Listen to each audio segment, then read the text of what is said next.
Welcome everybody to the BrickBucks channel. My name is Jim, and this is where we talk about Lego reselling and investing.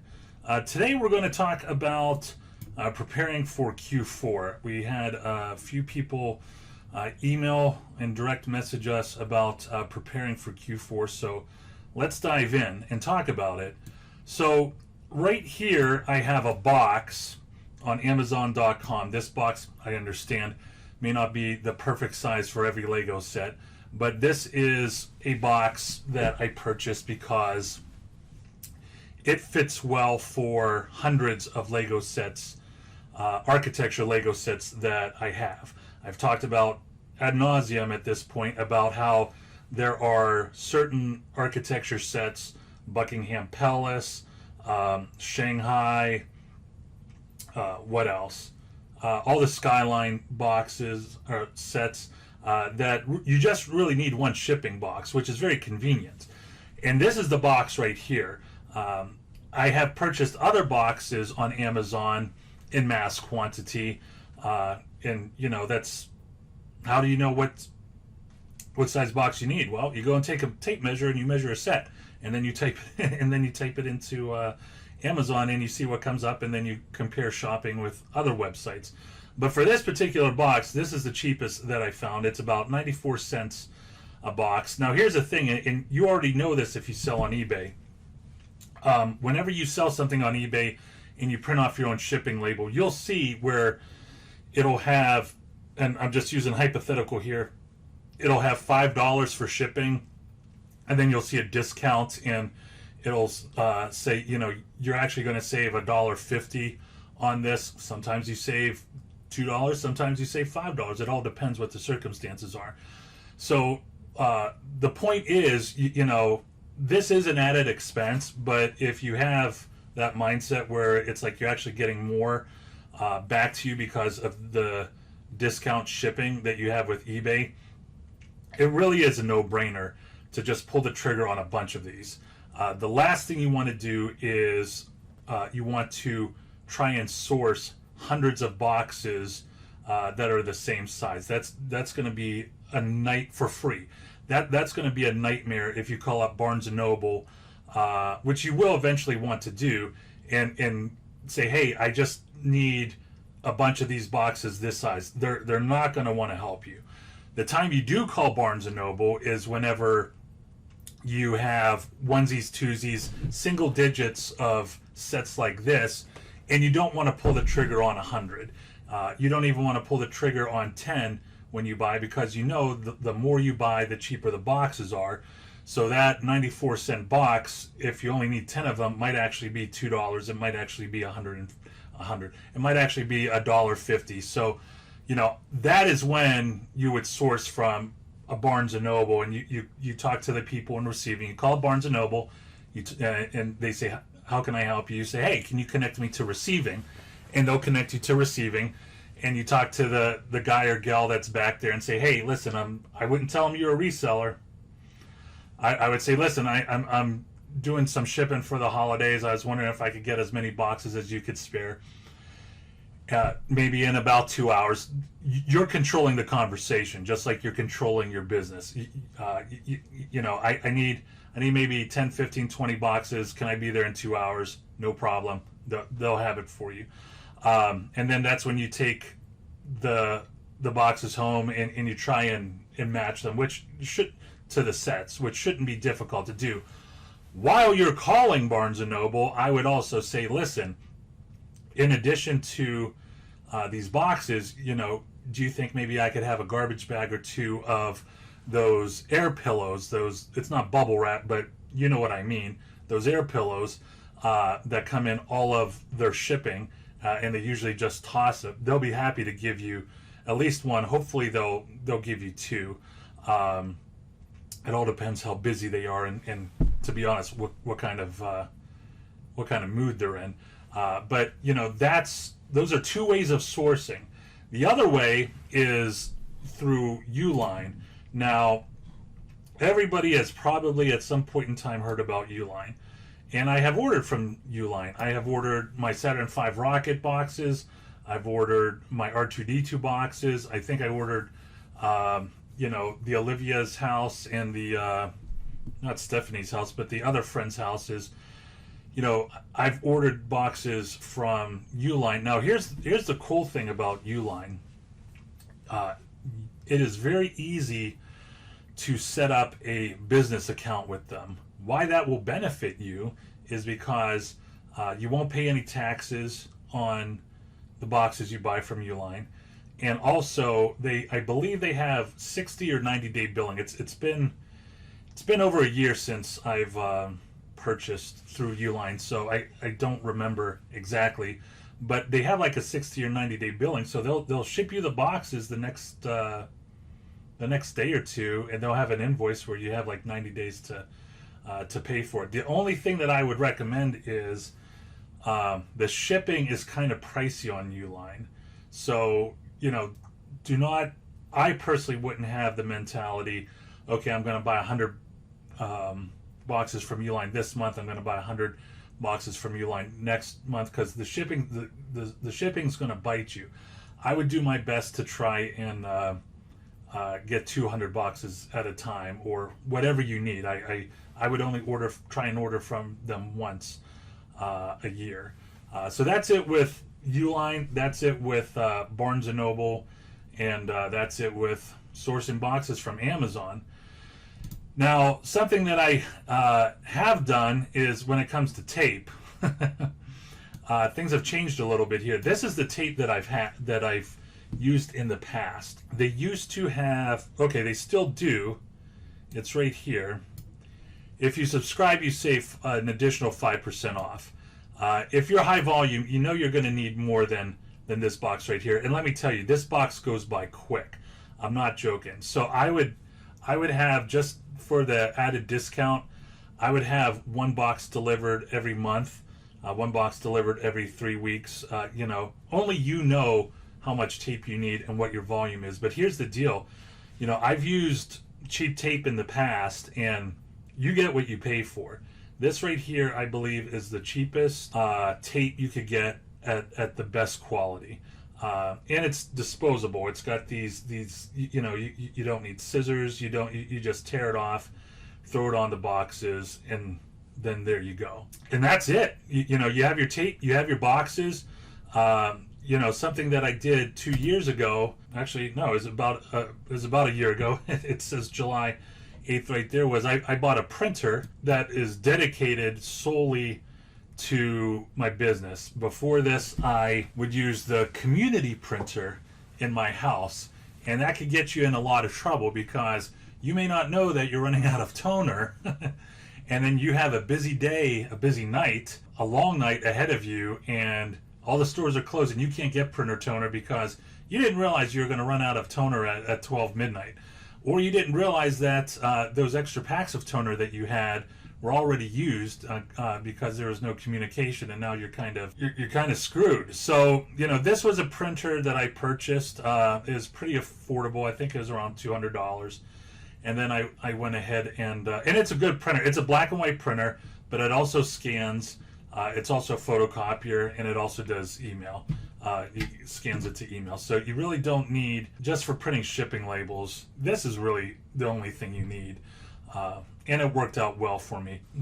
A window that I don't have pulled up because it's really not that time is come November is whenever I do all of my reams of paper buying. I buy paper by the case. You'll see pretty aggressive discounts and holiday sales when it comes to reams of paper, whether it's on Staples, Office Depot, wherever you buy paper. And there will be coupons. Buy a case, get a couple reams for free. Buy a case, get another case for free.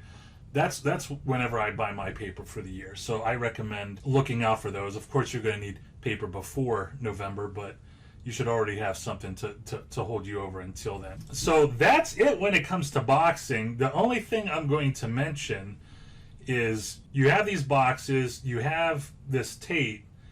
That you're going to be putting in some hours. Now the good news is you control your environment. So what I've done in the past is gone down in the basement. I've put together maybe 30 boxes at a time.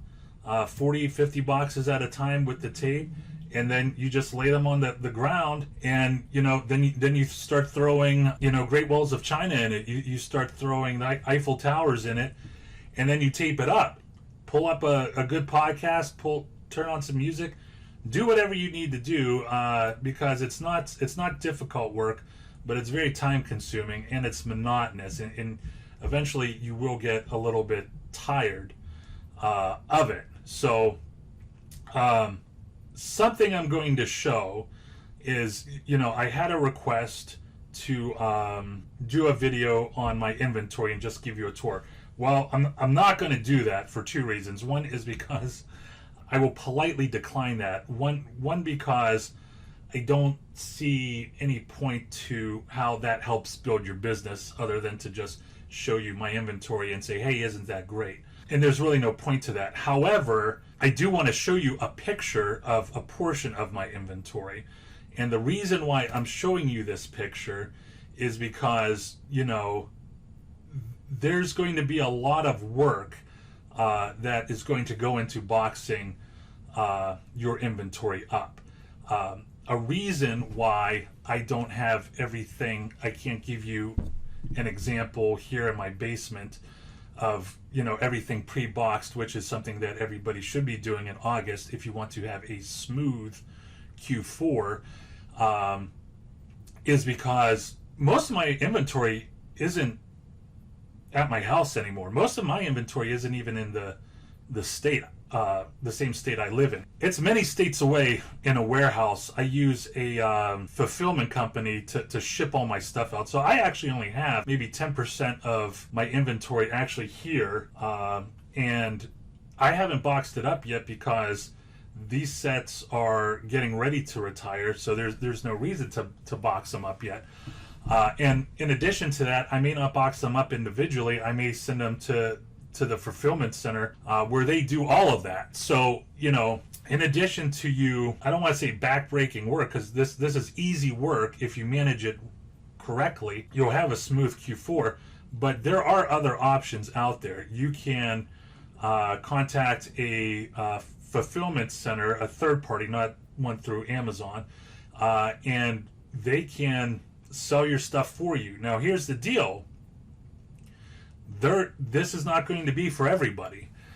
They will take a cut because that's what they do. And you might be thinking, well, that doesn't sound good. I want all the money, which I totally respect and I totally understand. But this is the thing that you got to think about. If you're serious and dedicated to reselling, eventually you're going to outgrow your space, which is a great problem to have. I'm just going to give you some personal experience. Last August, I got in touch with a fulfillment company, and for me, it was kind of a no-brainer. Now, I didn't realize how fortunate I was at the time, because in December, at the beginning of December, my mother became terminally ill, and she later in December passed away. So during that time, there was no way I would have had to have shut down my business during the busiest time of the year, like December, the busiest time of the year, in order to, take care of family and personal commitments. So it was a blessing that I had that fulfillment center able to do that stuff for me. Now, when March came, that's when things started to spike with COVID. And that's whenever, I'm not joking. I mentioned this on the premium members video the other day. But, this is the biggest bull run for Lego that I've ever seen in my 8 years. But I believe it's the biggest bull run ever, long past me doing this 8 years ago. So in March 16th, I went into the hospital and had open heart surgery. Okay, so I was not available to participate in the biggest bull run when it comes to Lego. Fortunately, I had this fulfillment center. They're packing all this stuff out and sending it away while I'm recovering in a hospital and doing my rehab and all this other stuff. So I was very fortunate. I didn't realize how fortunate I was at the time, but I was very fortunate to take advantage of a fulfillment center. And I will continue to use the fulfillment center for a while because even though things have calmed down with me personally, I do have 2 kids. So there's benefits because let me tell you, I was grinding the year prior. I would have my full-time job, which is 10 hours a day, and then I would be up sometimes till 2, 4 in the morning cranking out boxes, and it caught up to me. So, you know, if you're starting to grow out of your space, you know, a fulfillment center might be the best thing for you. And if it's not, you know, just do what I just said with all those boxes. Have them all stacked up, ready to go no later than the end of August. You should probably have it done even sooner because, you know, you should have the mindset because of COVID-19 that you're already in Q4 because a lot of these schools are not going to be opening, folks. Right now there's a small dip in sales, nothing compared to like it was in June, which is fine. There's still record numbers being sold per same month prior year, but there's going to be some schools that aren't going back, and I'm expecting come September, not just October when Q4 officially starts, but in September things are going to go back up there again. So that's it when it comes to shipping. I hope I covered everything. If I didn't, please leave a question below. The only other piece that I wanted to talk about is, you know, whenever you are listing your items, but when you're listing your items on the internet, I've said this in previous videos years ago, but I'm going to say it again. You're in control of this. Nobody else is in control of it. What I mean by that is when I list stuff on eBay, I do not have a best offer option. I have a specific price. I don't offer free shipping. I wish I could, but I've been burned too many times going to Oregon, California, and Hawaii. I've just been burned too many times. And I do no refunds. All sales are final. Now, some people may think, well, that will close a certain group of people that want to do returns. And what I say to that is, if you want to do returns, you do returns. I'm comfortable not doing returns because I know the products I sell are hot items and they have strong sales velocity. So if that's the difference between me dumping 100% of my inventory from now versus waiting another month to dump 100% of my inventory because some people don't want to do returns, I'm okay with that. I'm patient. I could wait a month to make sure I'm inventory free. Something else that I'm going to say that I do, this eBay is just not loading, is it, folks? Sorry about that. But it's just the first page anyway, so it really doesn't matter. There we go. And I want to say this tactfully because I'm not trying to come off as somebody that is not customer service friendly. Because when I do talk to my customers on eBay, I do make sure that I go out of my way. But do not get bogged down thinking that you need to respond to every single email. For example, whenever I would sell Elf on a Shelf, Elf on a Shelf, for those of you familiar, it comes in a big box, there's a book, there's a doll. In my listing, it says comes with book and doll. In the description, it says comes with book and doll. I'll get emails from people saying, hey, does this come with the book and doll? I don't have time to answer those emails. I just ignore them. There will be times that I will get emails where they will say, is there a way you could prove that these are not counterfeit Legos? Because every other year, somebody puts out a article about counterfeit Legos, and it makes people nervous, and they just see counterfeit Legos. If I had to guess, they don't read the article. They don't know how to spot counterfeit Legos and how not to spot counterfeit Legos. I just don't respond to them because every day I'm constantly selling stuff, and I I just don't have time to deal with that. And if it means I don't get a sale, then that's okay. I know I'm going to get that sale the next day or the day after that. I've never had a situation where me not responding to an email has had me lose a significant amount of money. Now, there will be times that, and I'm sure people have experienced this. You're going to have people that will say, hey, I bought from you. Where's my stuff? And that's, I lay it on thick. I'll say, hey, thanks so much for your purchase. Here's the tracking number. If you punch that up, you'll see that, this was out 10 days ago. I don't know why they routed it to Florida whenever you live in Utah, but, if you talk to the postal people, they'll better guide you. So, but long story short, don't get bogged down with the background noise and the fog of constantly being deluged with emails, whether it's questions or whatever. So that's it. If you have any other questions about Q4, please let me know. I'll definitely answer them for you. I know we had a lot of requests for this video. Just wanted, I mentioned it earlier. We do have a premium members link that I'm going to put below. If that's something you're interested, go ahead and check it out. And please don't forget to like and subscribe. Once again, my name is Jim with BrickBucks. Always, always, always go out there and get it.